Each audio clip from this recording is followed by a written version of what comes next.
Welcome to the P.A.S. Report podcast.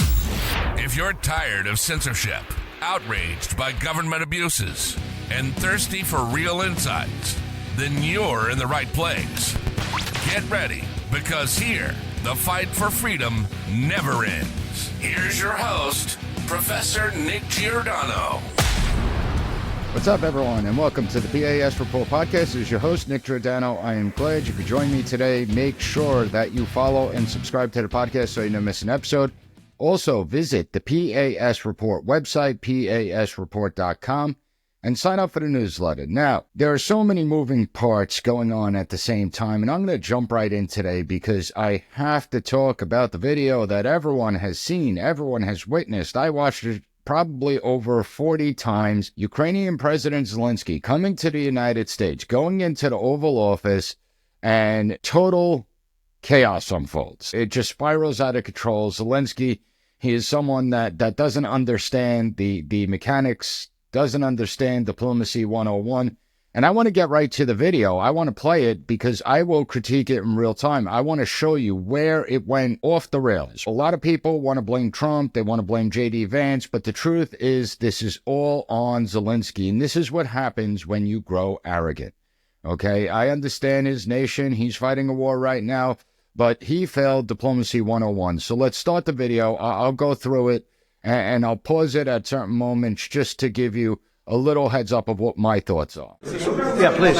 I want to respond to this. So look, for 4 years in the United States of America, we had a president who stood up at press conferences and talked tough about Vladimir Putin, and then Putin invaded Ukraine and destroyed a significant chunk of the country. The path to peace and the path to prosperity is maybe engaging in diplomacy. We tried the pathway of Joe Biden, of thumping our chest and pretending that the President of the United States' words mattered more than the President of the United States' actions. What makes America a good country is America engaging in diplomacy. That's what President Trump is doing.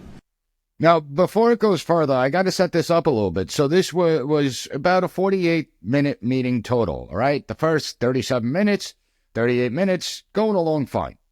Standard protocol, answering questions, and then a Polish reporter asked a question about, is Trump being too nice to Vladimir Putin? And Trump explains, if you want to sit down and negotiate with someone, you can't just slam him right off the bat. And I'll get into that more. Then Vance chimed in, and he's talking about that America's strength comes from its diplomacy. And that's the truth. When we look at how America rose to a superpower, it was because of our innovation. It was because of our military might, our territorial expansion. But it was also because we were actually good at diplomacy. We had actual foreign policy experts that did a great job here in the United States. Unfortunately, we don't have those experts anymore because they've taken us from one disaster to another disaster.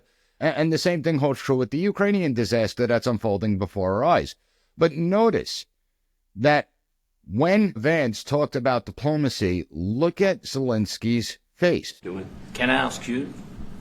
Sure. Yeah? Yeah. Okay. So he occupied our... So right there, you just see the condescension right there alone. Our parts, big parts of Ukraine, part of East and Crimea. So he occupied it on 2014.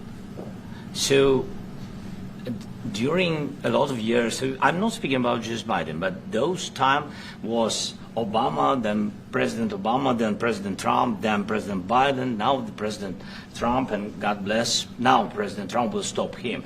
But during 2014, nobody stopped him. He just occupied and took. He killed people. You know what the contact 2015.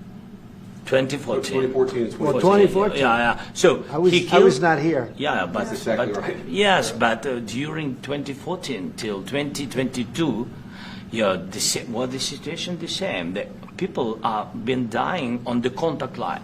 Nobody stopped him. You know that we had conversations. Zelenskyy makes a critical error. He doesn't acknowledge the support that was provided to him. Yes, in 2014, Russia took the Crimea. Fine. But what he doesn't acknowledge is that when Trump came into office, the situation began to calm down. Trump began to give Ukraine highly sophisticated military weapons. And Zelenskyy should acknowledge that, as if the world was ignoring what was going on in Ukraine. They weren't. And let's be honest here. We all played critical roles in this, right? You have Senator Chris Murphy, who I'll talk about in the end of this episode, but you have Senator Chris Murphy bragging about how the United States encouraged the protest and the downfall of the previous Ukrainian regime back in 2014. So there is guilt there. We have to admit that. But Zelenskyy will go on. With him, a lot of conversation, my bilateral conversation, and we signed with him, me, like a new president. In 2019, I signed with him the deal. I signed with him, Macron and Merkel, we signed ceasefire. Ceasefire. All of them told me that he will never go. We signed him gas contract. Gas contract. Yes, but after that, he broken this ceasefire. He killed our people and he didn't exchange prisoners. We signed the exchange of prisoners, but he didn't do it. What kind of diplomacy, JD, you are speaking about? What do you mean? I'm talking about the kind of diplomacy that's going to end the destruction of your country. And what you're witnessing just now is the key. He asked Vice President J.D. Vance a question. What kind of diplomacy are you talking about? The second, even before J.D. Vance opens his mouth, you have Zelenskyy with an arrogant, angry look on his face, cross his arms, and roll his eyes. And so it shows you that the meeting that was going fine up until this point now becomes confrontational. Not because of what Vice President Vance says, like, what's wrong with diplomacy? If we can negotiate with other countries, we have an obligation to do that. War is a last resort. War is when you're out of diplomatic options and then you use the war as a tool of diplomacy. Here you have Zelenskyy talking down to Vice President Vance and this idea of a diplomatic solution. But how do wars end? Wars end diplomatically, or they end with an unconditional surrender, which means that someone has been overwhelmingly defeated by another military. And in this situation, Zelenskyy should have realized that.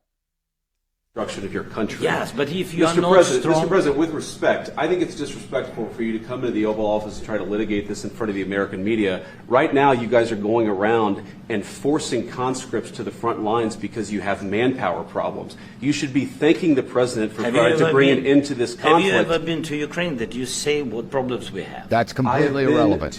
Come once. I've actually watched and seen the stories, and I know what happens is you bring them on a propaganda tour, Mr. President.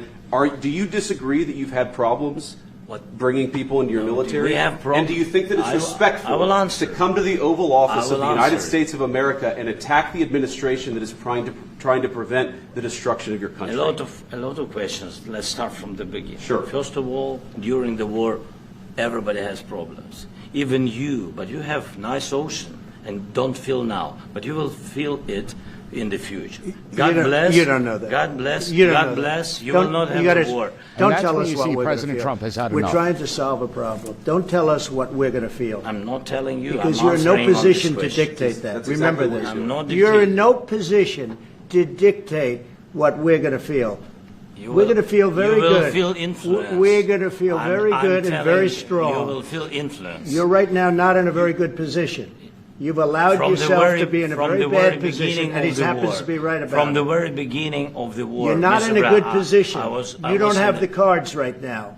With us, you start having not playing cards. cards. But right now, you don't. I'm very You're playing serious, cards. Mr. President. You're I'm playing very cards. serious. You're gambling I'm the with the president lives in of war. millions of people. You think- You're gambling with World War What III. what do you You're think about? gambling with What do you World think War about? III. And You- what you're doing is very disrespectful to the country, this country. It's with back all to respect to you. your Far country. more than a lot of people said very they respect. should. One more question. And it goes on for another few minutes after that. But when we are looking at this, this was truly amazing. Zelenskyy failed at Diplomacy 101. Diplomacy is not about emotions or moral platitudes. It's not about what's right and wrong. The international community doesn't care about what's right or wrong, what's moral, immoral. History is replete with examples of that. And sometimes you have to accept the fact that unfair things are going to happen. And as I said in the previous segment, war is simply a tool of diplomacy. Zelenskyy wanted to dismiss it. Every nation is going to act in its own self-interest. We have to be realistic about that. And when we look at self-interest, I have to look at Zelenskyy. I have to analyze, what was he thinking? What was going through his mind? Because you never bite the hand that feeds you. When you are engaged in diplomacy, there are rules. There are rules for effective diplomacy. One of those rules is that you have to be realistic. You have to understand what is attainable. More importantly, you have to be careful with the way you communicate. We communicate through our words, but we also communicate through our body language. And Zelenskyy's body language says it all. Zelenskyy's body language showed disdain for the President of the United States. It showed disdain for the Vice President of the United States. It showed a complete disregard for this idea of resolving the conflict through diplomacy. And what was Zelenskyy going to gain from that? I simply don't understand it. But when you begin, you see that Zelenskyy's not being flexible. Zelenskyy was unwilling to play the game, to play the diplomatic dance. And he did enormous damage to his countries. Enormous damage. Now, he could repair it, and I suspect he will. I suspect there's a lot of pressure behind the scenes, both within Ukraine on Zelenskyy, as well as our European partners and American politicians that are pressuring Zelenskyy to make this right.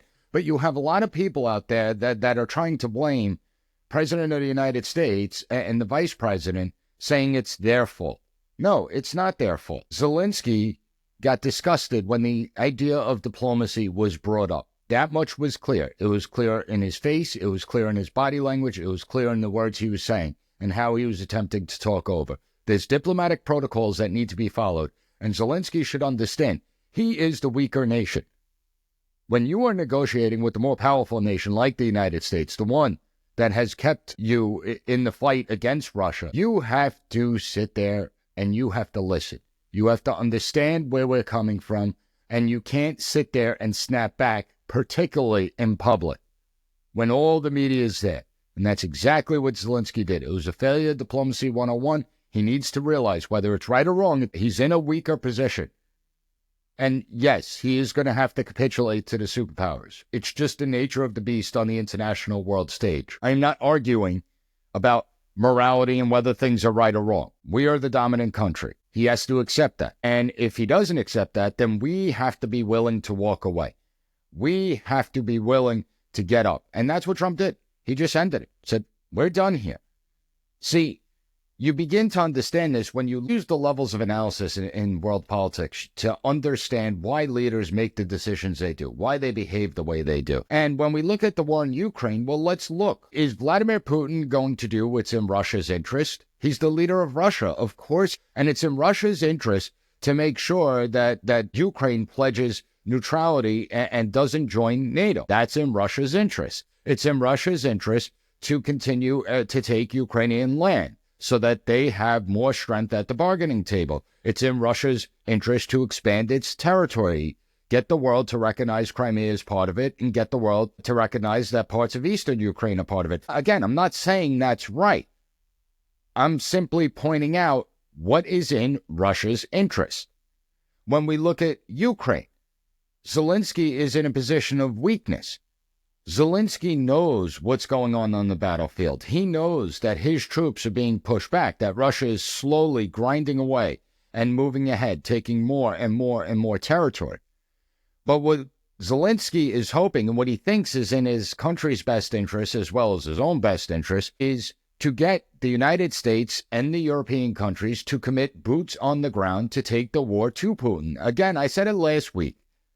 This isn't rocket science. The only way that Ukraine can achieve a victory over Vladimir Putin and Russia is if the United States and the European countries put boots on the ground and fight Russia, declare war on Russia.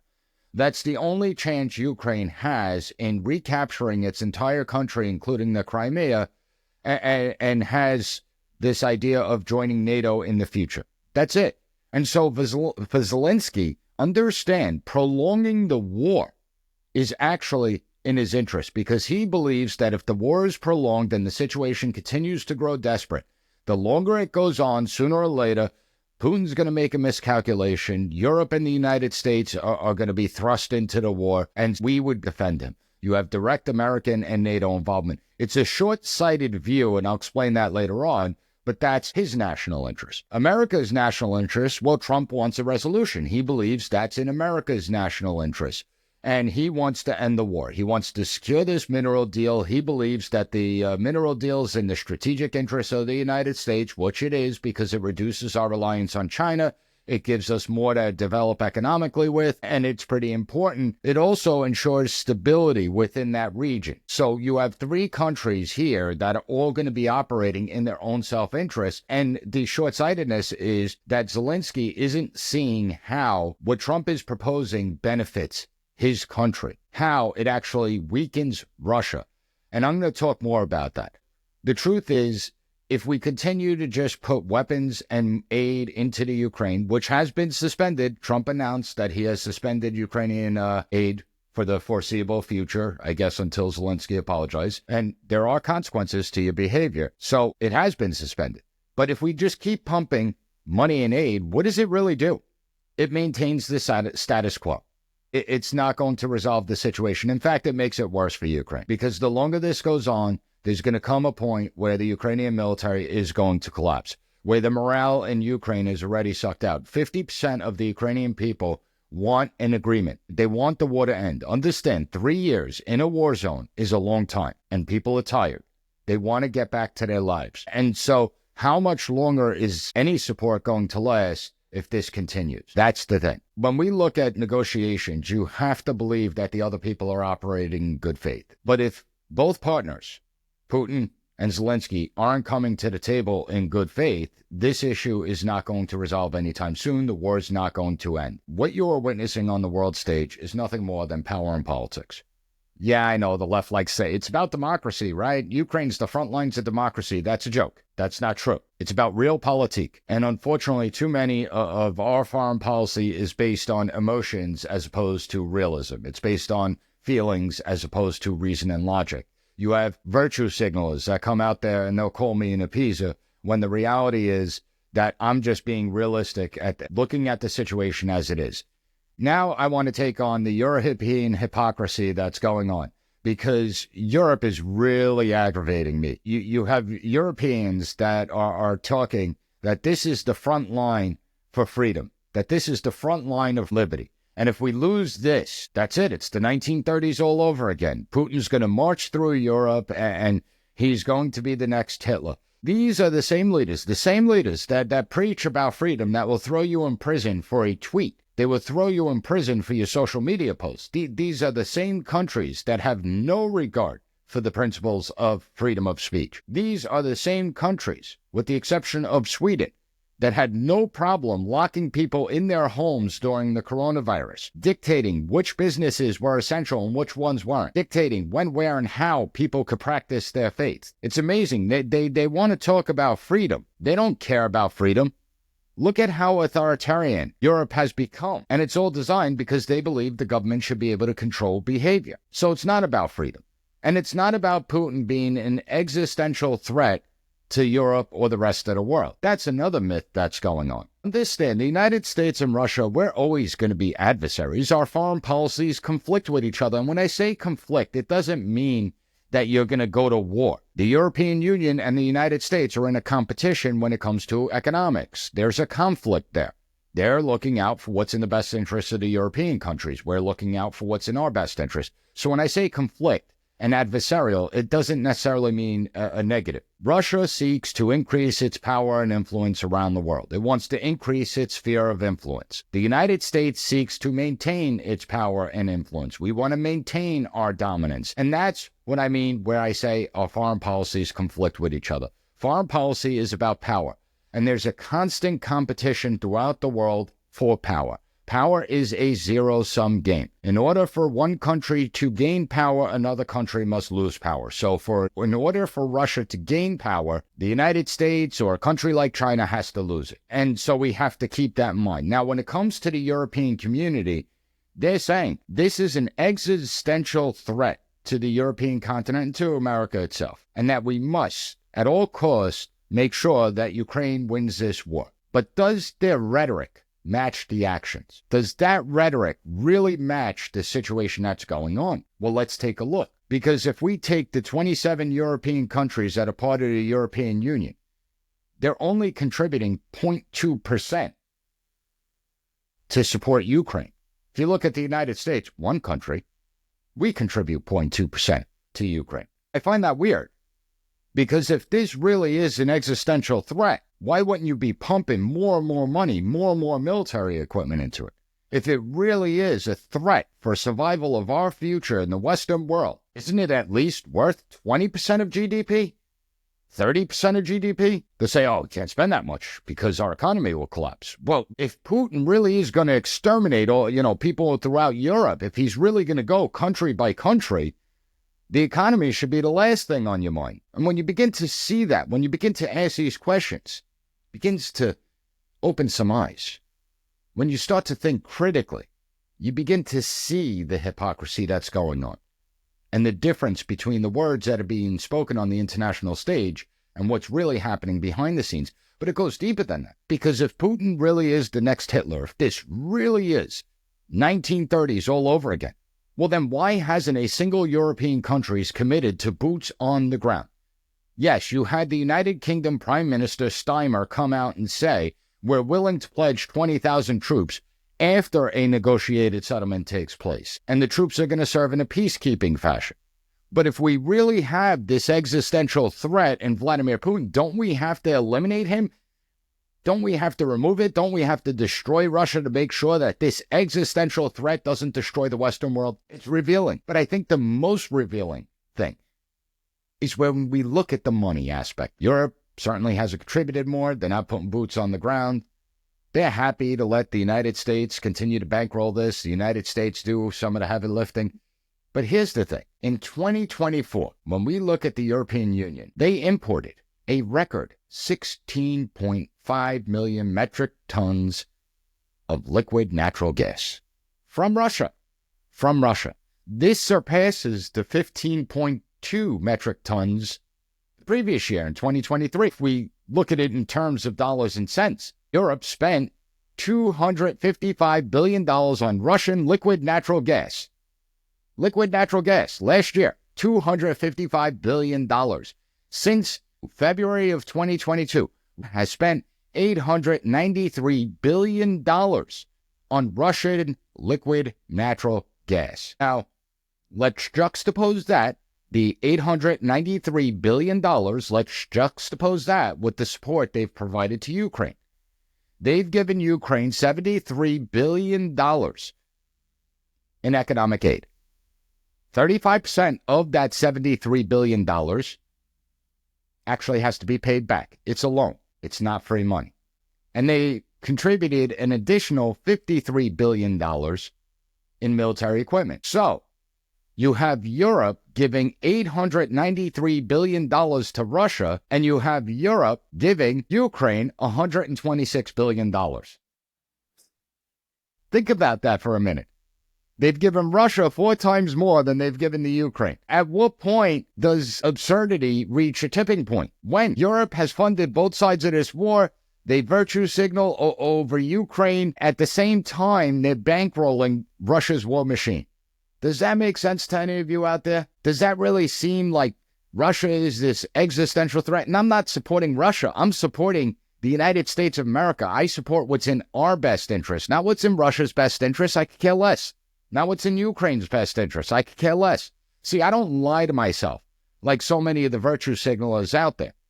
I will admit, I look for what's in our strategic interest. Yeah, it stings. People are dying. War is hell. War is death and destruction to achieve political objectives. That's what war is. But again, if they see Putin as this existential threat, why aren't they doing more? Why do they want to keep this war going? What purpose does it serve? It's an important question to ask ourselves. There are so many Americans that like to virtue signal, that they want to sound all tough and they want to pat themselves on the back that they're the moral holy warriors of the 21st century.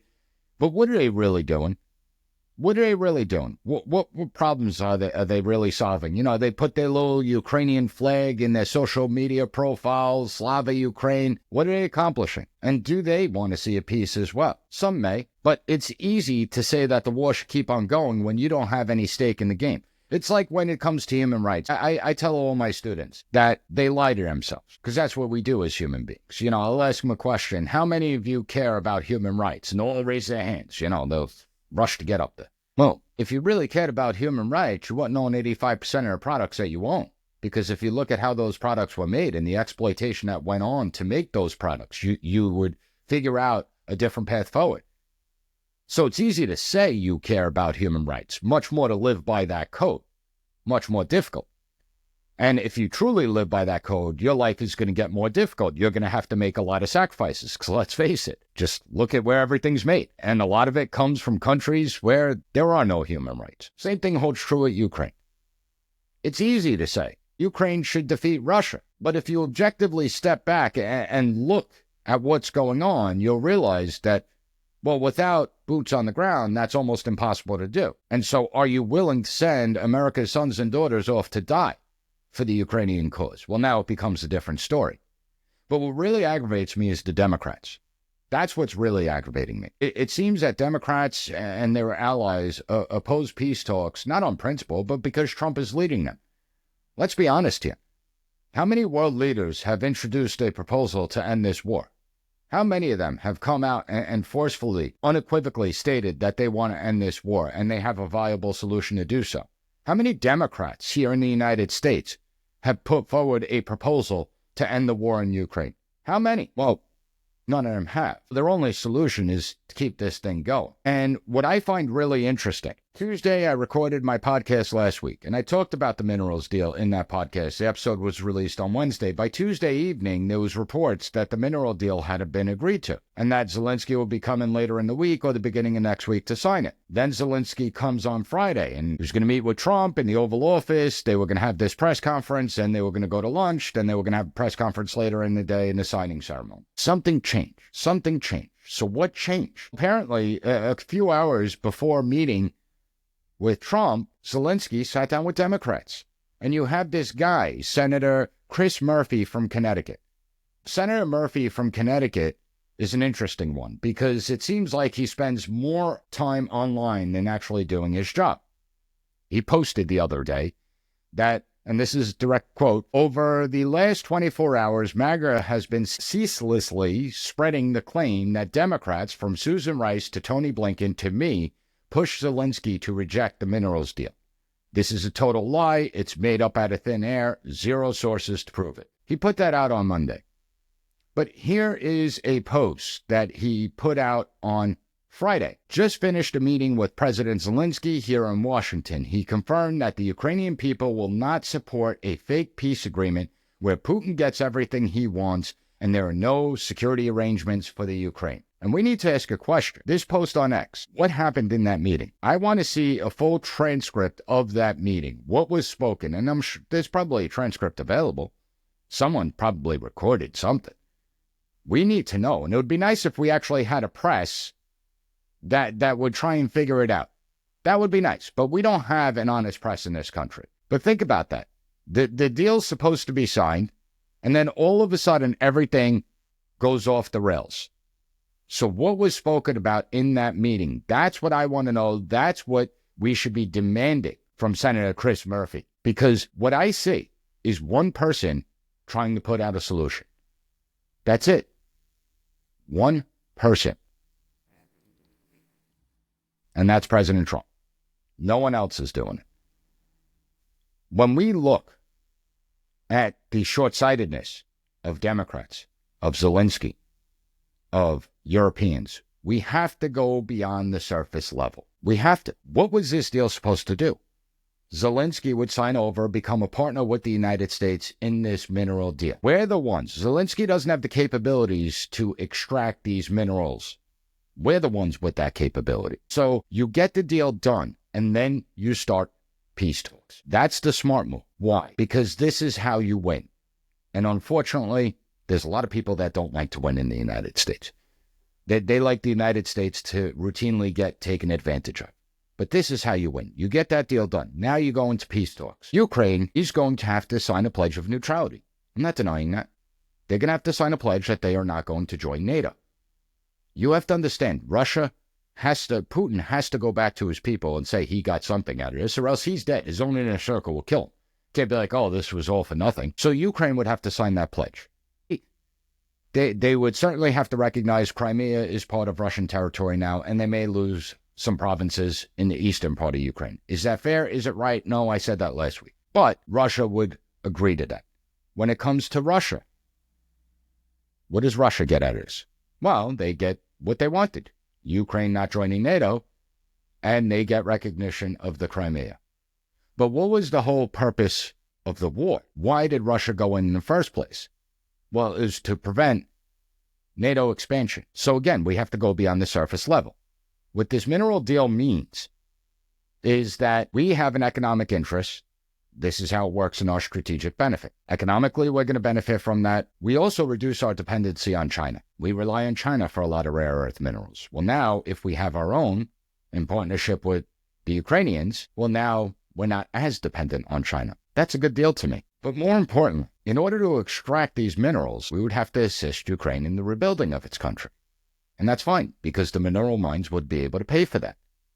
But what it does require is an American presence on the ground to help with the rebuilding efforts. Not only do we have an American presence on the ground with the rebuilding efforts, but since we have a vital strategic interest inside the Ukraine, it requires American personnel to extract the minerals. This creates a security guarantee.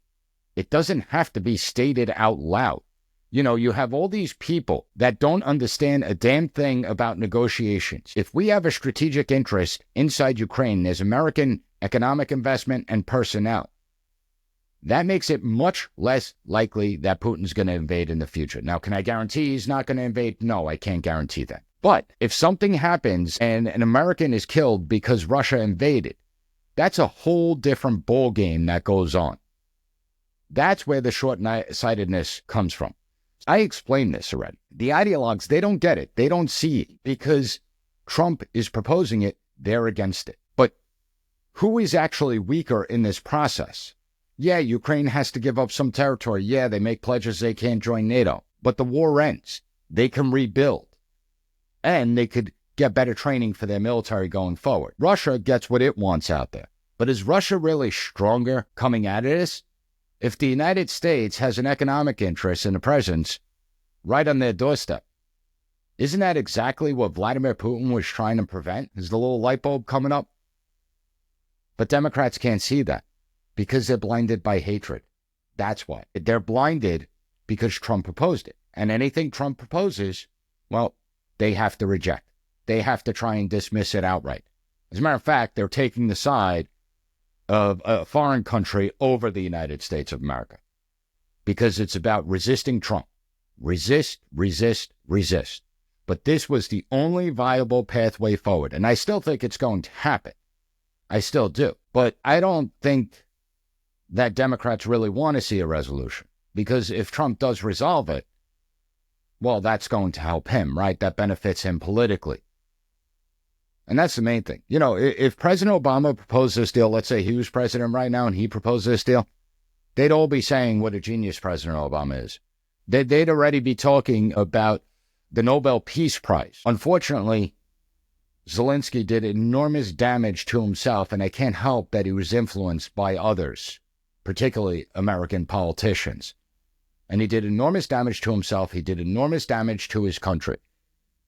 When you are negotiating, we always question whether Putin is negotiating in good faith. Again, it's an adversarial relationship. That's just the way it is. We also have to question whether Zelenskyy is operating in good faith, whether Zelenskyy really wants this conflict to end. As Zelenskyy says, peace agreements are a long way off. The end of this war is a long way off. Well, he better recognize that the longer this continues, the worse it's going to be.